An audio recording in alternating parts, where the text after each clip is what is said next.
Kaya ang My Hero Academia Chapter 402 spoiler ay sa wakas na ilabas at ito ay nagsimula kay Shoto at Uraraka na nasa lupa habang ang mga pulis ay kinumpirma na silang dalawa ay nagawang matapos ang kanilang trabaho sa pamamagitan ng pagpigil kay Dobby at Toga. Makikita natin na ang mga Twice ay naglaho na sa UA at sila ay nilalabanan ni Momo na may isang sibat sa kanyang mga kamay at machine gun sa kanyang mga balikat. Sinabi ni Hatsume na ang UA ngayon ay hindi mabigat magmula nang ang mga Twice ay nawala, at ito ay maaaring lumutang muli.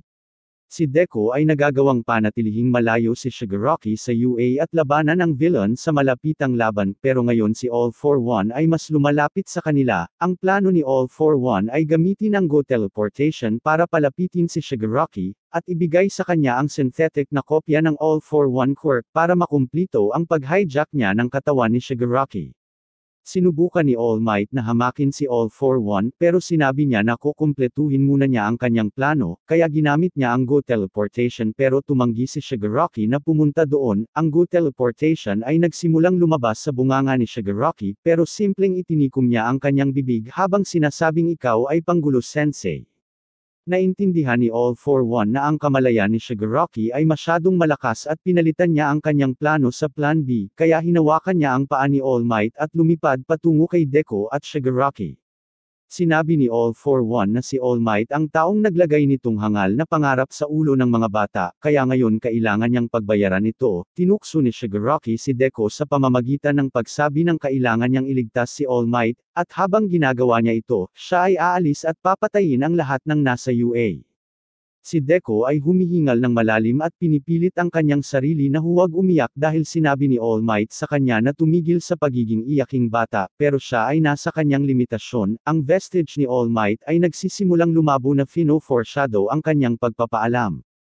Ang sumunod na pahina ay ipinapakita si Deku na isinisigaw ang pangalan ni All Might na may luhang dumadaloy na parang enerhiya mula sa kanyang mga mata. Pagkatapos nagsimulang maalala ni All Might ang tanong ni Deku sa kanya noon na maaari ba akong maging isang hero kahit walang anumang quirk.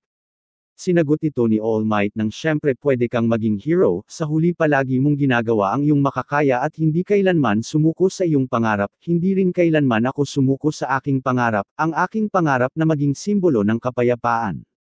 Pagkatapos na sabihin ito, hinawakan ni All Might ang leeg ni All For One na may nakasuot na gauntlet at si All Might ay ngumiti. Naalala ni All For One ang huling sandali ni Nana, pero hindi alam kung bakit naalala niya ito. Pagkatapos sinabi ni All For One na siya ay kaawang-awang babae na namatay sa nakakatuwang paraan, kaya bakit? Ang tanong ni All For One sa kanyang sarili. Sa huling mga sandali ni Nana sinabi niya kay All For One na All For One, si All Might ang makakatalo sa iyo, dahil si Toshinori ay mas baliw kaysa sa iyo.